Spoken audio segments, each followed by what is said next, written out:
Welcome back. So, I know it's late at night, but I have to do this preview of looking at the three games that's going to be happening tomorrow to kick off another weekends of MLS action as we're now into the second week of Heineken Rivalry Week. And this is where pretty much all the big rivalry is going to happen. Well, minus the New York Derby that was supposed to happen last week, which I feel like, you know what they should have done? They should have probably moved the New York Derby to this week. And I know both New York team are playing different opponent, but they probably could have just postponed it to another day because, the New York Derby, it was kind of a big disappointment what happened last week with it being postponed. Not because of the weather, but it was because of the fact that the pitch was so waterlogged because of the amount of rain. Well, actually, that being said, it was kind of because of the weather because, the pitch got so bad was because of the tremendous rain that was falling in New York last week. But the good news for this week is that even without the New York Derby, we do have some of the biggest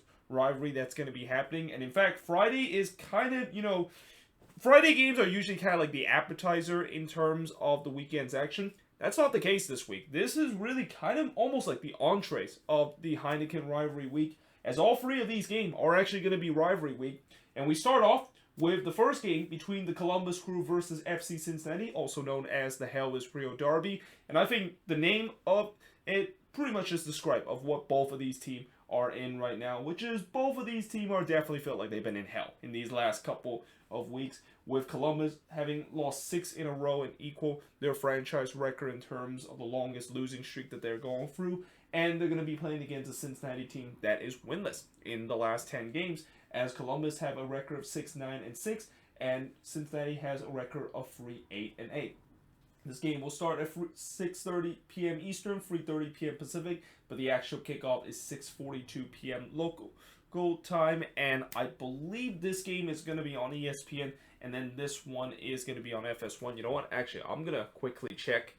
I know I always speculate which game is going to be on ESPN. I know this one and this one is going to be a national televised. And then this one, it is on national televised if you are in Canada, but this is the only game that is not going to be national televised. Okay, yes, so this game is going to be on ESPN, and this game is also going to be on ESPN. But yeah, the last 5 head-to-head matchup in the Hell is Real Derby, well, the last time both of these teams met each other, it was a 2-2 draw between both of these teams, but obviously Columbus will be the more happier side because Cincinnati had a 2-0 lead in that game, and they blew that 2-0 lead. But they did finally get their first ever Hell is Real Derby win, that is Cincinnati, by winning 2-1 against Columbus, before Columbus was able to win 3-0 against Cincinnati. It was a 0-0 draw between both of these teams, and then Columbus were able to win 4-0 against FC Cincinnati. And honestly, this, no doubt, even though it's called the Hell is Real Derby, I guess you maybe should call it the Desperation Derby, because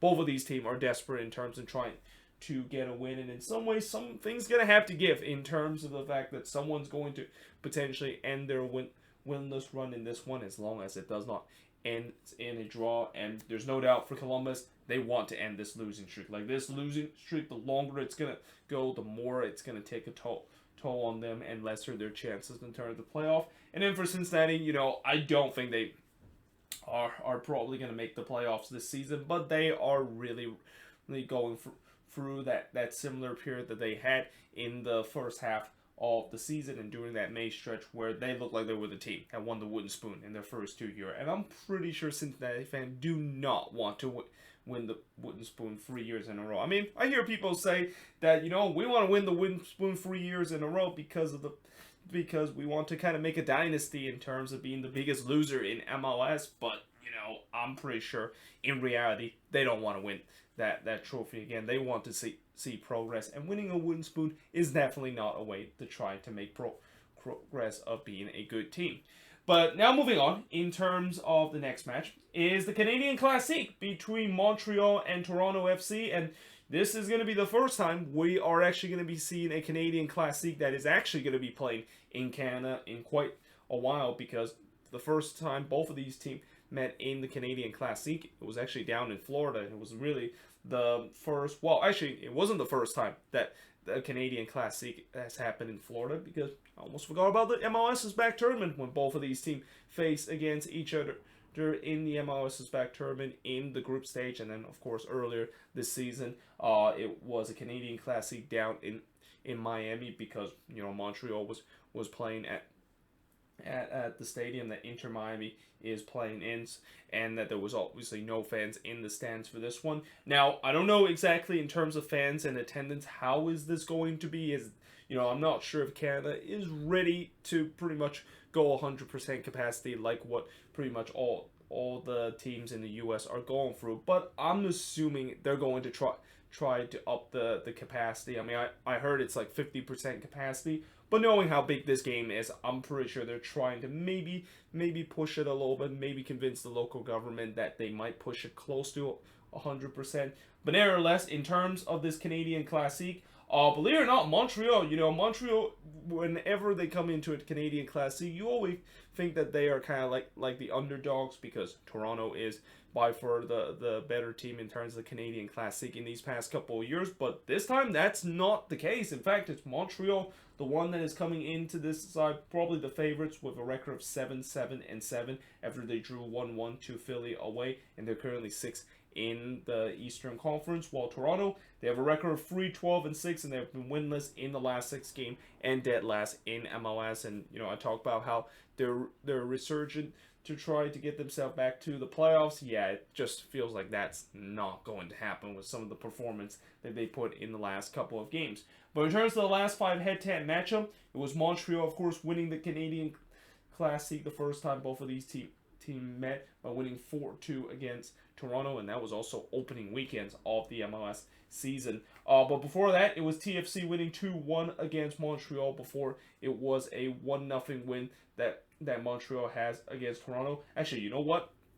Remember how I just said a moment ago that this is the first time the Canadian Classique is taking place at Canada? I take that back. I remember both of these teams, of course, were kind of playing against each other, and all these Canadian teams were playing against each other in phase 1 of the schedule. Yeah, almost literally forgot about that, and that was kind of weird that seeing Canadian team just kind of play against each other. But at the same time, it was also kind of a way to determine who, of course, is going to be going to the Canadian Championship, and then that did not end up so well. So yeah, I almost forgot about the fact that in phase 1 these Canadian team was facing against each other, and hence that's what we kind of had a couple more Canadian Classique than we usually get.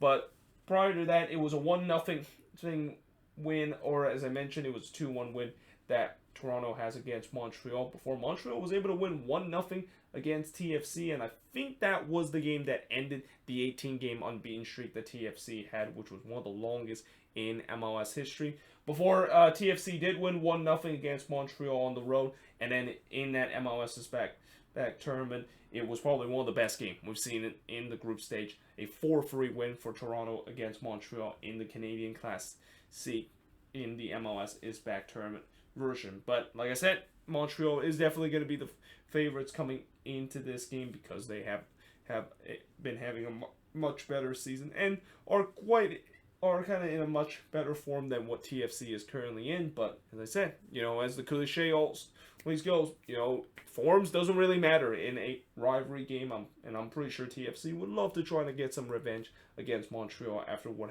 happened earlier this season. But now moving on, in terms of the last match, in terms of this free games on Heineken Rivalry Week on Friday, we got Orlando City taking on Inter Miami, as Orlando City will be coming into this game with a 9-7-4 record, while Inter Miami has a 6-4-9 record. This game will kick off relatively late, 8:30 p.m. Eastern, 5:30 p.m. Pacific, but the actual kickoff is 8:48 p.m. local time. And should I also say weather permit in terms of the kickoff of this game, because Orlando this season, if there's something that they're definitely leading the league this season, it's weather delay. I mean, it feels like almost every single home game in Orlando has to be hit by weather delay, and this is what happened when you are basically playing in an area that, especially at this time of the month, will always have those crazy kind of lightning storm that has happened in Central Florida. So no guarantee that this game is actually going to be kicking off at that time, and I'm hoping it is, because this is a relatively late kickoff, especially in the East Coast, with it being kicked off so late in the evening, and I'm pretty sure Orlando fans are probably not happy the fact that it's the kickoff time is this late. Although I will say that at least the kickoff of this game is happening on Friday. Imagine if this was a midweek game. Yeah, they would definitely not be happy. The fact that their midweek game will kick off so late into the evening. But in terms of this Florida derby, Orlando, of course, prior to it, they were able to win 1-0 against the Chicago Fire at home before Inter Miami probably played their best game of the season, winning 3-1 against TFC at home. In terms of the last 5 head-to-head Florida derby, it was a 1-1 draw between both of these teams before Orlando were able to win 2-1 against Inter Miami. Then Miami was able to win 2-1 against Orlando City before Orlando City returned the favorite, winning 2-1 against Inter Miami. But Miami was able to win 3-2 against Orlando City. And despite the fact that, coming into this rivalry, you think that Orlando City has always been the more superior side compared to Inter Miami, this rivalry has been very close. And, most of these games, actually not most of these games, but all of these games so far in the Florida Derby have only been separated by 1 goal. And it just kind of just shows you how even though I know some people might not rate this rivalry as an intense rivalry, when you look at some of the games that's been played, yeah, it is definitely intense, and definitely it even shows on the scoreline of how closely both of these teams kind of play against each other, no matter what the records is shown. So I expect this should be another very intensive kind of game, and in some way, this might be one of the few times where I feel like both of these teams are kind of on level pegging. I mean, I know the record doesn't show it, but, Orlando City, we know they're one of the best teams in the Eastern Conference. But Inter Miami is kind of having a bit of a second half resurgence right now, and really have looked like a team that could really make some noise in the Eastern Conference and get themselves above the red line. So, yeah, this should be a very interesting kind of game, and I expect, there's not going to be a lot that will be separate this game. And I will also be shocked that if this game would turns out to be a blowout, knowing how these last couple of Florida derby has only separated by 1 goal. But yeah, there you have it. That is pretty much it in terms of the preview of these 3 games. Let me know in the comments below, what do you think of these 3 games? And as always, let me know in the comments below your prediction for all 3 of these games. And yeah, hope you guys enjoyed this video. If you do, make sure you guys do like, smash the subscribe button. And yeah, I of course will see you guys next time.